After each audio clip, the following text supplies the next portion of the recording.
नमस्कार, सवाल इंडिया का में मैं कादम्बिनी शर्मा हूं आपके साथ। और सबसे बड़ा सवाल जो आज बना हुआ है वो है प्रदूषण का। दिल्ली एनसीआर में प्रदूषण का स्तर लगातार गंभीर श्रेणी में बना हुआ है। आसमान में स्मॉग की चादर फैली हुई है। दिल्ली एक बार फिर गैस चेंबर में तब्दील हो गई है। दिल्ली का औसत AQI एयर क्वालिटी इंडेक्स फिलहाल 471 है, जो कि सामान्य से बहुत ज्यादा है। आज सुबह मुंडका में सबसे ज्यादा AQI 499 रहा। बवाना में 496, आनंद विहार में 483, वजीरपुर में 498, RK-पुरम में 493। वहीं NCR के शहरों की अगर बात करें तो वहां भी हालात बेहतर नहीं है। ग्रेटर नोएडा, फरीदाबाद में प्रदूषण का स्तर बेहद खतरनाक है। ऐसे में लोग बेचैनी, आंखों में जलन की शिकायत करते हैं। सांस लेने में कई लोगों को तकलीफ होती है। कई तरह की स्वास्थ्य समस्याएं उभर कर सामने आ गई हैं। कौन क्या कर रहा है, सरकारें क्या कर रही हैं? हमारे सहयोगी शरद शर्मा ने इस पर बात की है दिल्ली के पर्यावरण मंत्री गोपाल राय से। दिल्ली एनसीआर में प्रदूषण इस समय बहुत खतरनाक स्तर पर पहुंच गया है। चारों तरफ प्रदूषण नंगी आंखों से धुआं की तरह दिखाई दे रहा है। मेरे साथ दिल्ली के पर्यावरण मंत्री गोपाल राय हैं। सर, बहुत स्वागत है आपका। सर, दिल्ली की बात करें तो हर साल हम देखते हैं कि बहुत सारे कदम उठाए जाते हैं। पहले के मुकाबले हमने देखा कि स्थिति बदली भी है, लेकिन लगभग वैसी ही स्थिति हर साल इस समय पर आ जाती है जैसा कि पिछले साल होती है। तो लोगों को एक्चुअल में ये मानना मुश्किल हो जाता है कि पिछले साल में या उससे पिछले साल में पर जो स्थितियां हैं कुछ बदली हैं, क्योंकि जैसा प्रदूषण पिछले साल था उससे पहले था, वही इस साल भी ऐसा ही नजर आ रहा है। देखिए, दो चीजें हैं। एक तो कि दिल्ली के अंदर जो प्रदूषण होता है वो केवल दिल्ली के सोर्सेज का नहीं है।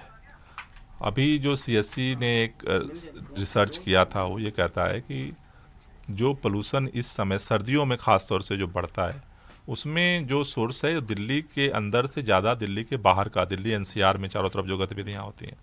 तो दिल्ली सरकार की तरफ से जो प्रयास किए जा रहे हैं उन प्रयासों का असर हो रहा है। अगर पूरे साल के प्रदूषण के स्तर को हम देखें तो उसमें काफ़ी सुधार हुआ है। 2015 में 365 में से केवल 109 दिन थे जिनमें एयर क्वालिटी अच्छी थी। इस साल 200 से ज़्यादा दिन रहे हैं जिसमें एयर क्वालिटी अच्छी रही है। लेकिन पूरे साल के पोल्यूशन में जो गिरावट है उसके साथ साथ ये जो 1 नवंबर से लेकर के अगर हम देखें 15-20 नवंबर तक की जो स्थिति है, वो स्थिति जो है वो निश्चित रूप से सबका सहयोग लिए बगैर, सबकी सक्रियता के बगैर इसको कंट्रोल करना मुश्किल है। क्योंकि इस समय दिल्ली के अंदर जो इसकी मेट्रोलॉजिकल कंडीशन है, जो मौसम की स्थिति है वो एकदम विपरीत हो जाती है। तो विपरीत परिस्थितियों में दिल्ली में हम सारी कार्रवाइयां 2 महीने से हम काम कर रहे हैं, लेकिन विपरीत परिस्थितियों में जो चारों तरफ गतिविधियों पर अगर उसी तरह से कंट्रोल नहीं होगा, दिल्ली में जिस तरह से काम हो रहा है उसी तरह से अगर दिल्ली के NCR में काम नहीं होगा तो उसका असर तो दिल्ली के लोगों को भी झेलना पड़ता है। अब ये आंकड़ा क्या कह रहा है, देश में 52 सबसे जो प्रदूषित शहर हैं उसमें से 20 केवल हरियाणा के हैं।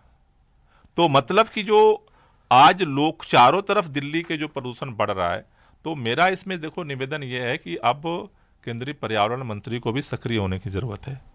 भाजपा की सरकार है यूपी में, वहां के पर्यावरण मंत्री को भी सक्रिय होने की जरूरत है। हरियाणा में उनकी सरकार है, वहां भी पर्यावरण मंत्री को सक्रिय होने की जरूरत है। सभी लोग सामूहिक प्रयास करेंगे तो मुझे लगता है कि परिस्थितियां, मौसम विपरीत है, इन विपरीत परिस्थितियों में हमारे हाथ में क्या है कि जो सोर्सेज है उनको ज्यादा से ज्यादा कंट्रोल किया जाए। बहुत बहुत धन्यवाद। दिल्ली से अपने कैमरा सहयोगी जेवियर थॉमस के साथ मैं शरद शर्मा, NDTV इंडिया। तो सभी को देखने की ज़रूरत है कि क्या हो रहा है, और दिल्ली में बढ़ते प्रदूषण को लेकर सभी दल चिंतित भी नजर आ रहे हैं। दिल्ली में सांस लेना भारी पड़ रहा है। बच्चे घर से बाहर निकलें तो उनके फेफड़ों को बड़ा नुकसान होने का खतरा है। 12 साल औसत आयु दिल्ली में रहने वाले लोगों की पिछले 7-8 वर्षों में कम हो रही है, और अरविंद केजरीवाल जी को इस पे प्रयास तो छोड़िए, एक बार भी कोई गंभीर कदम उठाने की भी नहीं पड़ी, और वो अपने भ्रष्टाचार के कार्यों में, अपने राजनीतिक जिज्ञासा में पूरे देश दुनिया में घूम रहे हैं। दिल्ली अपनी किस्मत को कोस रही है। ये है दिल्ली का स्मॉग टावर, जिस पर 22 से 23 करोड़ रुपए दिल्ली सरकार ने खर्च किए थे, और कहा गया था कि ये दिल्ली का स्मॉग टावर जो है वो प्रदूषण को कम करेगा। आज दिल्ली गैस चेंबर बन चुकी है। दिल्ली के स्मोक टावर पर ताला लगा हुआ है और ना ये दिल्ली का स्मोक टावर चल रहा है, और दिल्ली की पूरे प्रदूषण लड़ने की व्यवस्था का भी यही हाल है कि ताला लगा हुआ है 8-9 वर्षों से। तो सिर्फ बाहर की ही नहीं, अंदर की, घर के अंदर की हवा भी काफ़ी जहरीली है। अगर आपको ये लगता हो कि अगर आप घर के अंदर हैं तो सुरक्षित हैं, ऐसा नहीं है। इसका जायज़ा कुछ ही देर पहले मैंने लिया। देखिए मेरी रिपोर्ट। आप सोच रहे होंगे मैं क्या कर रही हूँ। असल में बाहर खड़े होकर, मैं यहाँ पर दफ्तर के बाहर खड़े होकर मैं देख रही हूँ कि यहाँ PM 2.5 का लेवल क्या है। मतलब वो लेवल जिससे ये हवा में जो आप देख रहे हैं इस वक्त, स्मॉग है, हेज़ है, धूल है, पॉल्यूशन इतना है कि सांस लेने में परेशानी हो रही है, सर दर्द हो रहा है, लगता है कि चक्कर से कई बार आते हैं। तो ये हालात इसलिए हैं क्योंकि आप देखिए यहाँ पर 300 से बढ़ रहा है लगातार। थोड़ा इसको मैंने टिल्ट किया हुआ है ताकि कैमरा में ये साफ दिखे। आमतौर पर कैमरे में ये कैप्चर नहीं हो पाता है, लेकिन तब भी हमारे सहयोगी आज़म कोशिश कर रहे हैं कि ये दिखे आपको कि लेवल यहाँ पे क्या है, क्यों परेशानी है इस तरह की। ये लगातार बढ़ रहा है। जो सेफ़ लेवल होता है वो 50 तक का होता है, लेकिन अब जो स्थिति है यहाँ पर दिल्ली में, जिसमें हम और आप इस गैस चेंबर में जो सांस ले रहे हैं, जो हमारे दिमाग पर, हमारे दिल पर, हमारे शरीर पर, फेफड़ों पर जो असर डाल रहा है, वो यहाँ पे आप रिफ्लेक्ट होते देख सकते हैं। लेकिन आपको हम अंदर का भी हाल दिखाएंगे कैसे होता है। यहाँ पे तो आम जन बाहर में ये जहर जो है वो सांस ले ही रहे हैं। अंदर दिखाती हूँ क्या सिचुएशन है।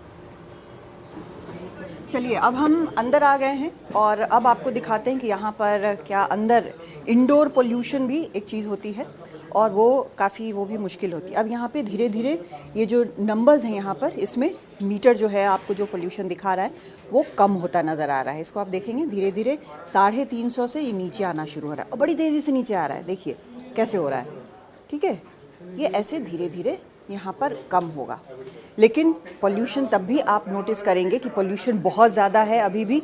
50 जो सेफ 50 जहाँ तक माना जाता है कि हाँ चलिए ठीक है हम बर्दाश्त कर लेंगे, इंसानी शरीर बर्दाश्त कर लेगा, उससे अभी भी कई गुना ज़्यादा है। लेकिन जहाँ पर रूम प्यूरीफायर, जो एयर प्यूरीफायर जो होता है वो लगा होता है, वहाँ पर क्या स्थिति होती है, एक नज़र उस पर भी डालते हैं। चलिए देखते हैं।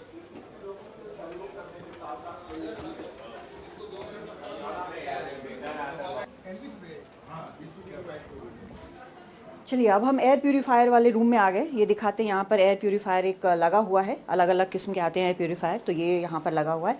अब आपको हम ज़रा यहाँ पर बैठते हैं, देखते हैं कि एयर प्यूरीफायर के होने पे स्थिति क्या होती है। चलिए देखिए बड़े तेज़ी से ये नंबर्स जो हैं वो नीचे जा रहे हैं। बाहर 350 दिखाया था, याद रखिएगा, और ये अब नीचे एयर प्यूरीफायर और पास ले आऊँ, शायद और पास बैठने से और बेहतर स्थिति होगी। तो धीरे धीरे ये नंबर्स जो हैं वो कम होते जा रहे हैं। 68 और अब और भी कम, और भी कम। ये जो सारा जो पोल्यूशन है ये इतनी भयावह स्थिति है कि सोचिए कि आप ग्रेड 3 यहाँ पे ग्रैप 3 लागू है कि क्या क्या नहीं कर सकते हैं। कंस्ट्रक्शन का काम नहीं कर सकते और कई इस तरह के काम नहीं कर सकते। बच्चों को स्कूल, जो प्राइमरी स्कूल के बच्चे हैं वो स्कूल नहीं जा पा रहे हैं इस पोल्यूशन के कारण। किस तरह से लाइफ जो हमारी है ना वो डिसरप्ट होती है। तो अब ये 63 पर आकर, एयर प्यूरीफायर के बावजूद ये 63 पर आकर रुका है। अब आप समझें कि हालात क्या है। ये बिल्कुल एक हेल्थ इमरजेंसी है और ये हालात जल्द नहीं सुधरे, हमने, आपने, सरकार ने, सबने कोशिश नहीं की तो हालात और मुश्किल होंगे। और किस तरह से हम जिएंगे पता नहीं, मुझे तो नहीं पता, आप भी सोचें। दिल्ली से कैमरा सहयोगी आज़म के साथ कादम्बिनी शर्मा, NDTV इंडिया। और इस पर चर्चा करने के लिए हमारे साथ खास मेहमान जुड़ रहे हैं। डॉक्टर विवेक नांगिया हैं, हेड हैं पल्मोनोलॉजी विभाग के, मैक्स अस्पताल के। बहुत स्वागत है आपका डॉक्टर साहब। जो सबसे बड़ा सवाल आज हमारे सामने है कि जब ऐसे हालात बने हों और बिल्कुल इमरजेंसी की स्थिति हो, जहाँ तक प्रदूषण का सवाल है, घर के बाहर, घर के अंदर, सब लोग तो अब एयर प्यूरीफायर लगा नहीं सकते, लेकिन क्या कर सकते हैं? क्योंकि अभी हम अपने सहयोगियों से भी यहाँ सुन रहे हैं, हम खुद महसूस कर रहे हैं, सांस लेने में प्रॉब्लम होती है, सर दर्द होता है और जैसे कई लोगों को चक्कर आते हैं। कैसे मैनेज करें, क्या करें आखिर? जी थैंक यू कादम्बरी जी। अभी जो सिचुएशन हो गई है काफी गंभीर सिचुएशन है, अभी जो बाहर की सिचुएशन है जहाँ AQI लेवल ऑलमोस्ट 500 के करीब टच कर रहे हैं हमारे। इस समय तो हमें सबको ही एक डिसीजन लेना चाहिए कि बाहर निकलना ही नहीं। बाहर अगर निकलना है तो कोई बहुत ही जरूरी काम है तो उसके लिए निकलना चाहिए। और अगर आप बाहर निकल रहे हैं तो बाहर स्ट्रेनुअस फिजिकल एक्टिविटीज जैसे कि exercises, gymming, jogging, walking, morning walks, ये सब बिल्कुल भी नहीं करनी। क्योंकि क्या होता है कि जब जिस समय आप एक्सरसाइज कर रहे हैं तो उस समय आपकी डिमांड ऑफ एयर और ज्यादा होती है, डिमांड ऑफ ऑक्सीजन और बढ़ जाती है। आप जितना ज्यादा ब्रीथ करते हैं, जितने हायर रेट पे ब्रीथ करते हैं, उतनी ज्यादा टॉक्सिक हवा आपके लंग्स के अंदर जाती है। आप अपने लंग्स को बेनिफिट पहुंचाने के बजाय नुकसान ज्यादा पहुंचा रहे हैं उससे। उसके साथ साथ अगर बहुत ही जरूरी है बाहर निकलना आपको किसी काम के लिए, तो पब्लिक ट्रांसपोर्ट का इस्तेमाल करें। N95 मास्क पहने, या अगर N99 मास्क मिल सकता है तो N99 मास्क पहने।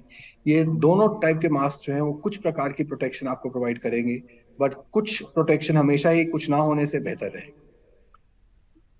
और स्पेशली जो वल्नरेबल ग्रुप है उनको खास ख्याल रखना है अपनी बीमारियों का, जैसे कि बच्चे हैं, या जो 60 साल के ऊपर हैं, या जो लोगों को ऑलरेडी लंग्स की बीमारी है जैसे कि एस्मा है, क्रॉनिक ऑब्स्ट्रक्टिव पल्मोनरी डिजीज है, कोई और मेडिकल डिजीज है, diabetes, blood pressure, heart disease, brain stroke, इन सभी लोगों को अपनी अपनी बीमारियों को चेक में रखना है। अपने अपने फिजिशियन से संपर्क करें और अपनी डिजीजेस को अंडर कंट्रोल रखें। जो भी आपकी मेंटेनेंस डोजेज हैं वो लेते रहें, जिससे कि बीमारियां अंडर कंट्रोल रहेंगी तो प्रदूषण का इतना इम्पैक्ट नहीं पड़ेगा। जी।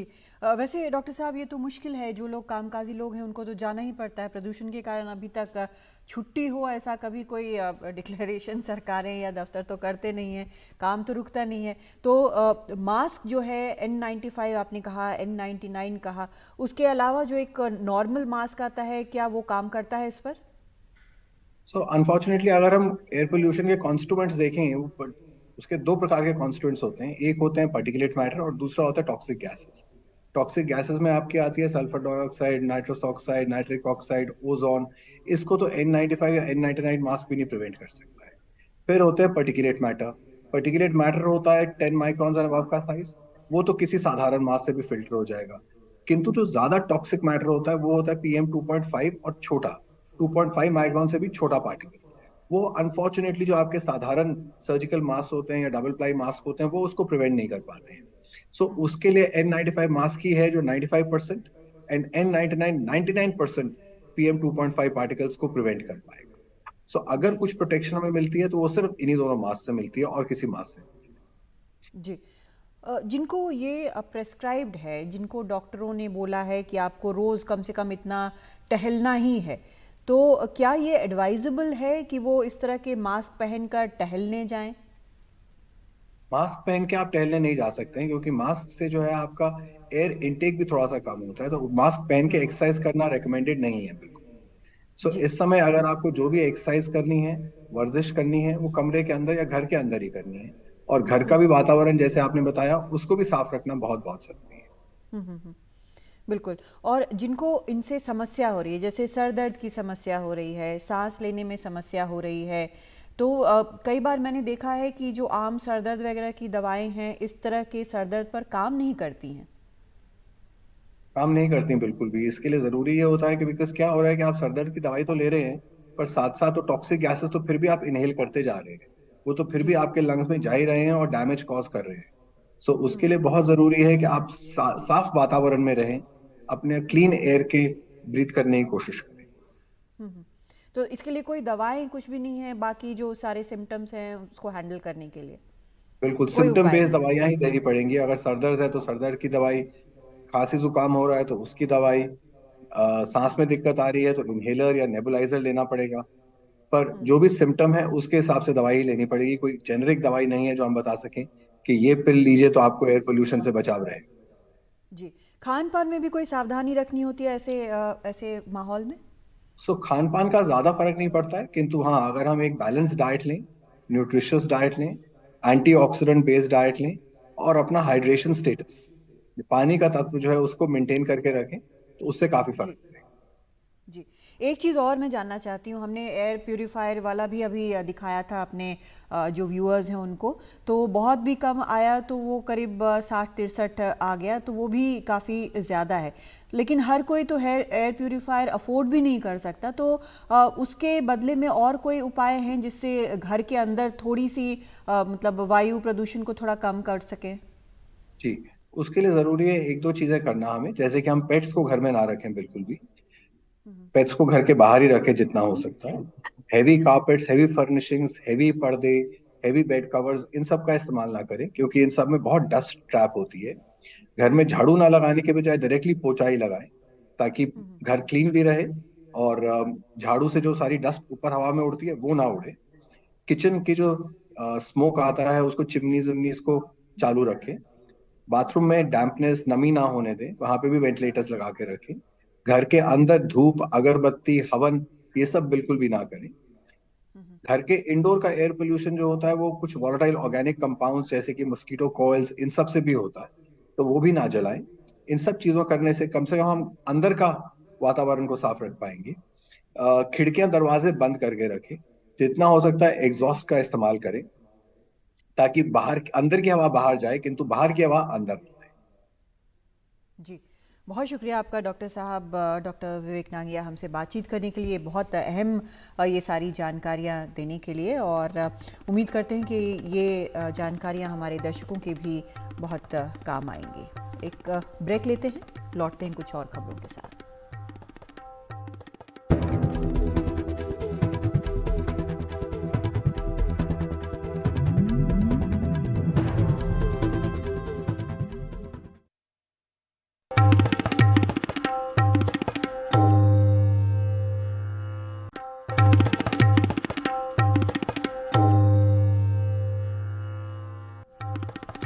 और एक और अहम खबर जिसको लेकर हर तरफ चर्चा हो रही है कि यूट्यूबर पर केस हुआ है, और केस जो है वो ये है कि रेव पार्टियों में वो सांप के जहर का इस्तेमाल होता था, उनके यहाँ विदेशी लड़कियां आती थीं, तो ये सभी चीज़ें अब सामने आई हैं, और नोएडा पुलिस और वन विभाग की कार्रवाई हो रही है।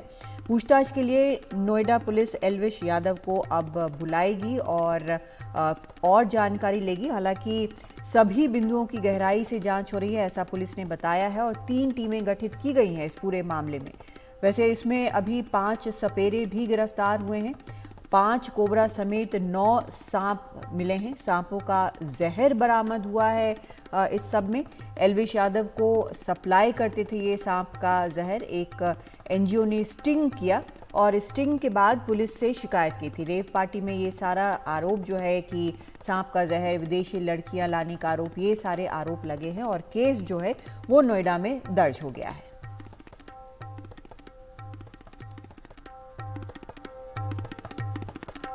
देखिए, गौरव गुप्ता नाम के एक व्यक्ति ने थाना 49 में एक FIR दर्ज कराई है, जिसमें उसने ये कहा है कि हमने एल्विश यादव से संपर्क किया था एक रेव पार्टी के लिए और सांपों की व्यवस्था करने के लिए। उस पर उसने राहुल यादव नाम के व्यक्ति का फ़ोन नंबर हमें दिया था। उसके आधार पर हमने निम्नलिखित लोगों को जो बुलाया था, जिसमें सपेरे हैं और ये राहुल यादव है, और उस पर फॉरेस्ट की टीम और पुलिस की टीम गई थी, तो उनको पकड़ा था। इसमें 5 लोग गिरफ्तार हैं, इनसे 9 सांप बरामद हैं, और लगभग 20 ml सांपों का जो जहर है वो बरामद हुआ है। इस पर FIR पंजीकृत कर कार्रवाई की जा रही है। वैसे एल्विश यादव ने अपने ऊपर लगे आरोपों को गलत बताया है। जितने भी आरोप मेरे ऊपर लगे हैं भाई, सारे बेबुनियाद हैं, सारे फेक हैं, 1% भी इनमें सच्चाई नहीं है। मैं पूरा सहयोग करने के लिए तैयार हूँ यूपी पुलिस के साथ, और मैं रिक्वेस्ट करूँगा यूपी पुलिस को, पूरे प्रशासन को, माननीय मुख्यमंत्री जी योगी आदित्यनाथ जी को, कि मेरी 1% भी, 0.1% भी अगर इस चीज़ में इन्वॉल्वमेंट मिल जाती है तो मैं उसकी जिम्मेदारी लेने के लिए तैयार हूँ। एक बैंक्वेट हॉल है, सेवरन बैंक्वेट हॉल, जहां पर एल्विश यादव के कथित सहयोगी राहुल यादव से एनिमल वेलफेयर संस्था, यानी जिसने स्टिंग ऑपरेशन किया, जिस संस्था ने, उसके लोगों की मुलाकात हुई। इस पर और जानकारी दे रहे हैं हमारे संवाददाता रविशंकर शुक्ला। सोशल मीडिया और बिग बॉस के विजेता एल्विश यादव समेत 7 लोगों के ऊपर में नोएडा की पुलिस और वन विभाग ने एक मुकदमा दर्ज किया है, और उस मुकदमा जो दर्ज किया गया उसमें ये कहा गया है कि एल्विश यादव और उनके जो साथी हैं वो रेप पार्टियों में विदेशी लड़कियां और सांपों के जहर का इस्तेमाल नशे में करते थे। दरअसल ये मामला जो है वो पीपुल्स फॉर एनिमल वेलफेयर नाम की एक संस्था को ये शिकायत मिली थी कि एल्विश यादव लगातार जो है वो सांपों का इस्तेमाल कर रहे हैं। उनकी कई सारी वीडियो भी वायरल हुई थी। तो उसके बिना पर जब ये संस्था ने अपने स्तर से जांच की और खुद जो एफआईआर की कॉपी है उसमें जो लिखा है उसके मुताबिक कि संस्था ने एल्विश यादव से संपर्क किया और एल्विश यादव से ये कहा कि वो एक रेप पार्टी करना चाहते हैं और उसके लिए उन्हें सांप चाहिए और जो विष है सांपों का वो चाहिए। तो उसके बिहाफ पर एल्विश यादव ने एक राहुल नाम के लड़के का नंबर दिया और फिर जब राहुल से संपर्क किया तो राहुल तैयार हो गया। और उसके बाद में आप देख सकते हैं कि नोएडा सेक्टर 51 के ये जो बैंक्वेट हॉल है, ये आप जो मेरे पीछे देख रहे हैं, इसी बैंक्वेट हॉल में 2 नवंबर को उनको यहीं पर बुलाया गया। और उसके बाद में जब ये सारे लोग तकरीबन 5 लोग यहाँ पर इस बैंक्वेट हॉल में आए और फिर उनसे जब ये कहा गया कि आप सांप दिखाइए, तो इस बैंक्वेट हॉल में 9 सांपों को लेकर सपेरे जो है वो पहुँचे थे। उसके जब पुलिस की टीम यहाँ सादी वर्दी में मौजूद थी और उसने जब इन सारे लोगों को पकड़ा तो उसमें 5 कोबरा समेत 9 सांप बरामद हुए और 20 मिलीलीटर जो जहर है सांप का वो भी बरामद हुआ। इसके बाद में 7 लोगों के ऊपर में एल्विश यादव समेत मुकदमा दर्ज किया गया है। 5 लोगों को गिरफ्तार किया गया है। हालांकि एल्विश यादव ने सफाई दी है कि उनके खिलाफ जो भी मामला बना है वो बिल्कुल झूठा है, उनका इससे कोई लेना देना नहीं है। लेकिन ये जो बैंक्वेट हॉल है इसमें आप देख सकते हैं कि 2 तारीख को इसी में जो 5 लोग हैं वो पकड़े गए थे। वन विभाग की टीम और पुलिस की टीम यहीं पर सादी वर्दी में मौजूद थे और उसके बाद में पकड़ा गया है। हालांकि ये मामला बहुत हाई प्रोफाइल है, अभी पुलिस इस पर खुलकर कुछ नहीं बोल रही है, लेकिन जब एक पूरी जांच होगी तब ये पता चलेगा कि आखिर एल्विश यादव की उसमें और क्या क्या भूमिका है। लेकिन फिलहाल एफआईआर के मुताबिक एल्विश यादव रेप पार्टियों में सांपों के जहर और सांपों का इस्तेमाल नशे के लिए करते थे और तमाम सारी ऐसी उनकी वीडियो है जिसमें वो सांपों के साथ में दिख भी रहे हैं। नोएडा से राकेश कुमार सिंह के साथ Ravish Ranjan Shukla, NDTV India. One विभाग ने मौके से गिरफ्तार किए गए 5 लोगों के खिलाफ वन्य जीव अधिनियम के तहत मामला दर्ज किया है। हालांकि इसमें मशहूर यूट्यूबर एल्विश यादव का नाम नहीं है। इस मामले में वन विभाग ने एक जांच कमेटी बनाई है जिसमें गौतम बुद्ध नगर और गाजियाबाद के डीएफओ शामिल हैं। रेव पार्टी में कैसे सांपों के जहर का इस्तेमाल होता था और इस पूरे ऑपरेशन को कैसे अंजाम दिया गया, इस ऑपरेशन में शामिल नोएडा के डीएफओ से बात की हमारे संवाददाता रवीश रंजन शुक्ला ने।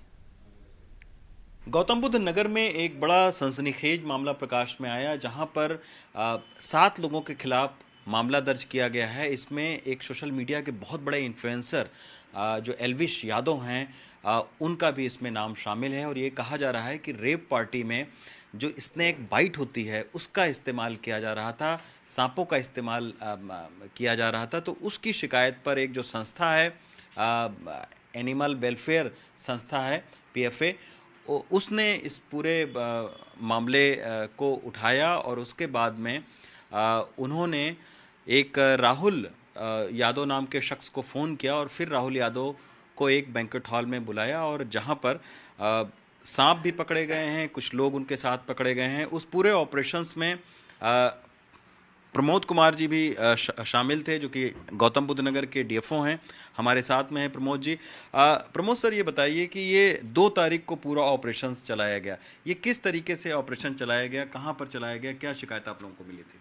एक्चुअली ये काफ़ी समय से इस तरह का जानकारी प्राप्त होती थी कि इस तरह की जो पार्टियां हैं उसमें स्नेक्स वेनम को यूज़ किया जा रहा है। टीम वहाँ पहुँची तो इन लोगों को अरेस्ट किया गया और अरेस्ट करके अभियुक्तों की तलाशी ली गई। तलाशी में 9 सांप बरामद किए गए हैं, जिसमें से कि 5 कोबरा हैं, 2 सैंडबुआ हैं, 1 रेड स्नेक है और 1 पाइथन है। और इस मामले में जिन सपेरों को पकड़ा गया है उनके परिवार वालों से बात की हमारे सहयोगी मुकेश सिंह सिंगर ने। एल्विश यादव के मामले में नोएडा पुलिस ने जिन सपेरों को गिरफ्तार किया है उनके परिवार के लोग मेरे साथ हैं। सर, क्या नाम है आपका? सर, मैं Mahendra Singh, all India nomadic सपेरा विकास फेडरेशन का चेयरमैन हूँ जी। और मेरी फैमिली है जी, वो पीपल्स फॉर एनिमल लाइव्स ने इनकी बीन पार्टी वगैरह के लिए बुकिंग वगैरह की है। अब वो उन्होंने एक प्रोग्राम बताया था कि किसी बच्चे का बर्थडे है, बीन पार्टी चाहिए, तो उन्होंने बुलाया था और इनको यहाँ का टाइम दिया था। किसी पिलर के पॉइंट पर इनको वहाँ बुलाया था, वहाँ इनकी परफॉर्मेंस भी देखी है। अब ये सांप और जहर कहाँ से आ गया सर, हमें पता ही नहीं, ना हमें अभी तक पीड़ित जो बंद है उनसे बात की जा रही है। अब हम इसके बारे में एल्विश यादव जी का नाम जो उछाला जा रहा है, हमारा कोई मतलब ही नहीं, ना उनसे कोई लिंक, ना हमारी फैमिली जानती। तो ये तो जांच का विषय है, कर लीजिए। अगर कोई बातें ऐसी एल्विश यादव और राहुल की हुई होंगी तो निकल जाएगी डिटेल उसमें, तो कोई ऐसी बात ही नहीं। तो ये लेकिन हमें एल्विश यादव जी का हम ना ही हमारे कोई लिंक है, ना हमारी कभी बात की एल्विश यादव से इन लोगों ने? नहीं, मतलब ही नहीं। मतलब ही कभी पहले पार्टीज में गए हैं इस तरह से कि पहली बार पार्टी सर में? नहीं, मुझे इस बारे में कोई नॉलेज नहीं। इस तरह की बड़ी रेव पार्टी में तो मतलब रेव पार्टी में क्या ऐसे लोगों की एंट्रियाँ होती हैं, मतलब बड़ा हाई प्रोफेशनल वो होता है। तो सांप कहाँ से लाए और जहर कहाँ से? सर कहाँ से आए, क्या है, एक एनजीओ है, एनजीओ क्या नहीं कर सकता। ठीक है, तो कुछ और जो परिवार के लोग हैं इनसे बात करते हैं। आप लोग कहाँ के रहने वाले हैं? बदरपुर के रहने वाले हैं? बदरपुर। अच्छा, हाँ। तो ये पहली बार पार्टी में आए थे? हाँ जी, ये पार्टी में पहली बार आए थे? सदा बजाते पार्टियाँ, कुआ पूजन और बारात का जो भंगड़ा पार्टी और ये सब पार्टियों में छोटी मोटियों में चलते रहते हैं सर। पर सांपों से हमारा कोई लेन देन नहीं है। अच्छा, हाँ, हमारी इतनी उम्र आ गई, राजनीति वाली खेल है, बस हम ज्यादा शब्द बोलना नहीं चाहते। हमारा एक आदमी बेहोश हो गया। तो करते क्या, ये क्या करते हैं? ये ढोल बजाते हैं और ये लड़का जो राहुल है वो गाड़ी चलाता है, उसमें क्या कॉलेज में गाड़ी लगा रखी है, खामखा फंसाया गया, धोखे से फंसाया गया। मतलब सांप पता नहीं कहाँ से आई है? हमें नहीं पता सर कहाँ से हमारे साथ धोखाधड़ी हुई है। अच्छा, और ये पहली बार ही आए इस तरह से? हाँ, पहली बार ही हुआ सर। जब से मेनका ने हमारे पे बैन लगाया ना, हमारे बाप दादा करते थे इस काम को, लेकिन अब नहीं कर रहे। सांप का इलाज करना भी हमारे लोगों ने छोड़ दिया। अच्छा, ये झूठा फंसाया जा रहा है। तबीयत खराब। आपका नाम क्या है? मेरा नाम फूलवती है, कैंसर की मरीज हूँ। आज मेरा कीमो चढ़ना था, ये बच्चे लेके जाते हैं मुझे, ये कागज रहे मेरे पे। तो यहाँ पर जो सपेरों के परिवार के लोग हैं वो काफ़ी नाराज़ हैं और इनका कहना ये है कि इनको पता नहीं सांप कहाँ से आए। ये लोग जो है शादियों में ढोल बजाने का काम करते थे, लेकिन सांपों के बारे में और जहर के बारे में उन्हें कोई जानकारी नहीं है। नोएडा से कैमरामैन प्रेम सिंह के साथ मैं मुकेश सिंह सेंगर, एनडीटीवी इंडिया। उधर उत्तर प्रदेश के वन मंत्री ने कहा है कि मामले में कार्रवाई की जाएगी। पीपल्स फॉर एनिमल, पुलिस और फॉरेस्ट डिपार्टमेंट ने एक साथ ज्वाइंट अटैक किया है, ज्वाइंट लोगों को पकड़ा है। एक तरफा 5 लोगों को गिरफ्तार किया है जिनके पास से 9 सांप मिले हैं और वो पॉइजनस हैं, और इसलिए हमारे फॉरेस्ट के 1972 वाइल्ड लाइफ प्रोटेक्शन एक्ट के अंतर्गत इन पर कार्रवाई होगी।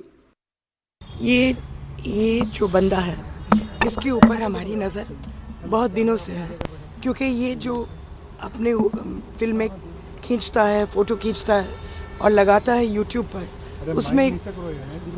उसमें वो सांप अक्सर पहनता है। तो ये ट्रैप के लिए हमने उन्हीं को ही फ़ोन करके कहा कि हम पार्टी कर रहे हैं, आप अपने लोगों को भेजिए। पहले उसने लोगों को भेजा देखने के लिए कि ये ट्रैप है या क्या है, लेकिन उसको लगा कि सब कुछ सही है, तो 5 लोगों को भेजा स्नेक वेनम के साथ और सांपों के साथ, और ये सप्लाई करता है गुड़गांव में और नोएडा में।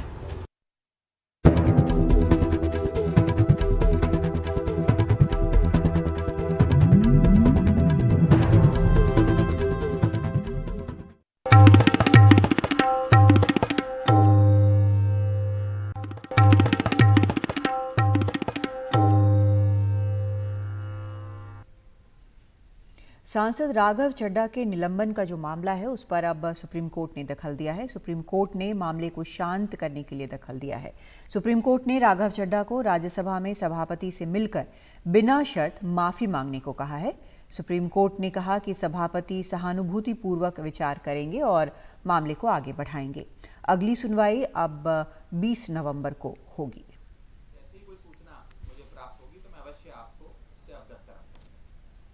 चीफ जस्टिस ने कहा कि जो राघव चड्ढा है वो सबसे युवा सांसद हैं और पहली बार सांसद बने हैं।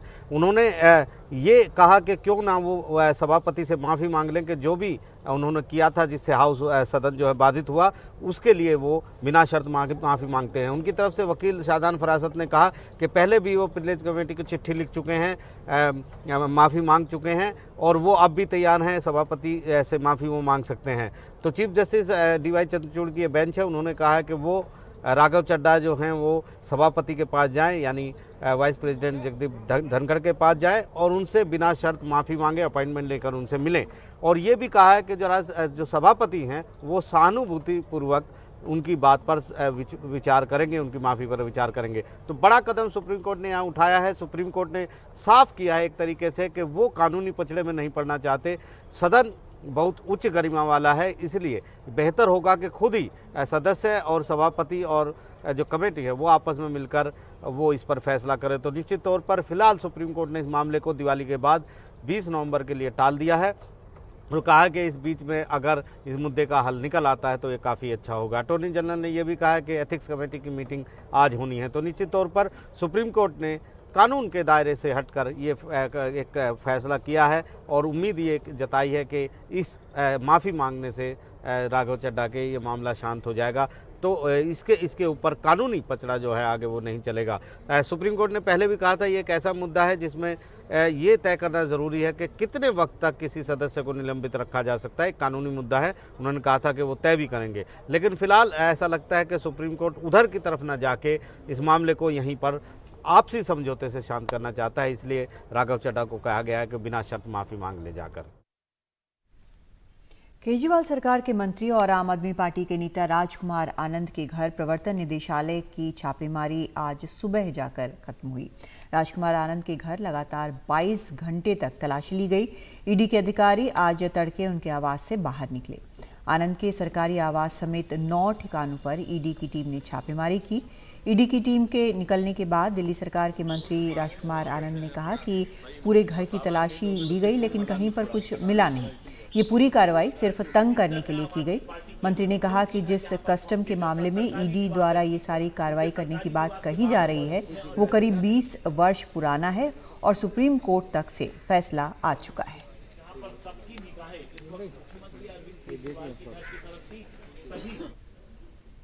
राजकुमार आनंद ने इस छापे को लेकर बीजेपी पर तीखा हमला बोला और कहा कि ये आपको खत्म करना चाहते हैं। उनसे बात की है हमारे सहयोगी शरद शर्मा ने।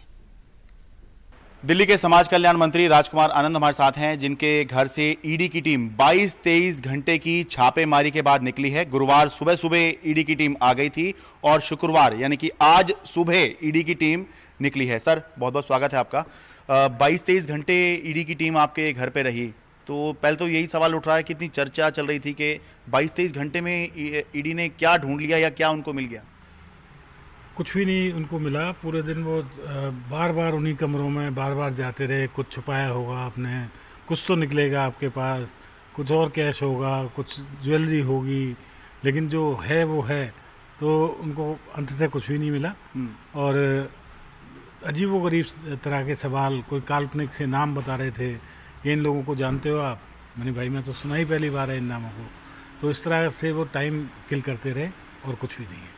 इससे पहले आम आदमी पार्टी के और नेताओं के घर पर या दिल्ली सरकार के और मंत्रियों के घर पर भी ईडी ने कार्रवाई की, तो उसमें हमने देखा कि 6-7 बजे के आसपास जो है ईडी अपनी कार्रवाई करके निकल जाती। टाइम तो वही होता है आने का सुबह का, लेकिन 6-7 बजे निकल जाती है।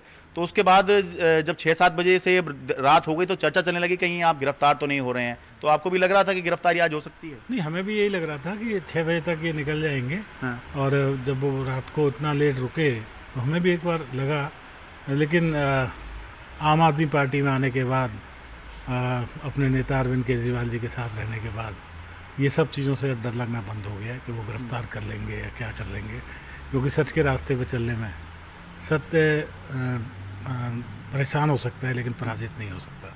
तो ये सिर्फ कुछ नहीं है, पॉलिटिकली मोटिवेटेड है ये, और सारा का सारा इसलिए कि हम उस पार्टी से बिलोंग करते हैं जो काम की राजनीति करते हैं, धर्म और जाति की राजनीति नहीं करते। ठीक है, लेकिन आप बता रहे हैं मैटर अभी सब जुडिस है सुप्रीम कोर्ट में? ये सुप्रीम कोर्ट में नहीं, सेस्टेट में। सेस्टेट एक ट्रिब्यूनल कोर्ट होती है कस्टम एक्साइज की। अच्छा, तो वहाँ पर अभी लंबित है? हाँ जी। इसी बीच इसे वहाँ पर कुछ लेकिन सुनवाई नहीं हो रही है वहाँ पर अभी? नहीं। और इसी बीच में आपके ऊपर रेड कर दी गई? जी। आपके और किसी सहयोगी पर भी करी है ऐसी? हाँ, 7-8 जगह रेड हुई है। अच्छा। हाँ, मुझे पूरा नहीं पता, लेकिन 7-8 जगह तो हुई है। मेरे सीए तक के यहाँ रेड हुई है। अच्छा। और सीए के यहाँ हमारा तो कम डाटा है, पूरी दुनिया का वो काम करते हैं, उनका सबका डेटा खंगाला गया है। अच्छा। हाँ, तो मतलब अननेसेसरी परेशान करना है लोगों को। चलिए सर, बहुत बहुत धन्यवाद। दिल्ली से अपने कैमरा सहयोगी जेवियर थॉमस के साथ मैं Sharad Sharma, NDTV media. ED ने महादेव बेटिंग ऐप पर बड़ी कार्रवाई करते हुए करीब 4 करोड़ 92 लाख रुपए बरामद किए हैं। ईडी के मुताबिक इस रकम का इस्तेमाल छत्तीसगढ़ चुनाव में होना था। बरामद रकम महादेव बेटिंग ऐप के प्रमोटर ने यूएई से कुरियर के जरिए छत्तीसगढ़ भेजी थी। ईडी के मुताबिक छत्तीसगढ़ विधानसभा चुनाव में एक पार्टी के लिए ये रकम भेजी गई थी। इस रकम में से 3 करोड़ 12 लाख रुपए रायपुर के एक होटल में भेजे गए थे। ये रकम होटल में खड़ी एक बस से बरामद हुई। भिलाई के घर से भी करीब 2 करोड़ रुपए कैश मिले। इसके साथ ही महादेव बेटिंग ऐप के कई बेनामी अकाउंट्स की पहचान हुई। इन अकाउंट्स में 10 करोड़ रुपए जमा हैं। ईडी के अधिकारियों के मुताबिक चुनाव में इस्तेमाल होने वाली इस रकम की डिलीवरी में कई सरकारी कर्मचारियों की भी भूमिका है। सभी की पहचान हो गई है और जल्द कार्रवाई की जाएगी।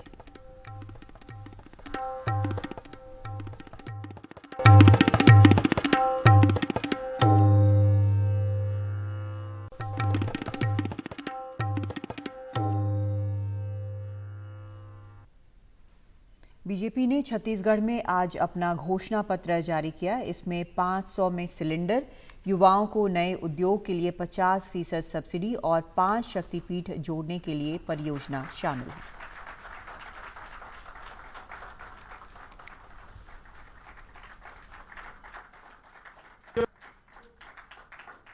ये मालूम है यहाँ पर छत्तीसगढ़ की जनता परिवर्तन करने जा रही है।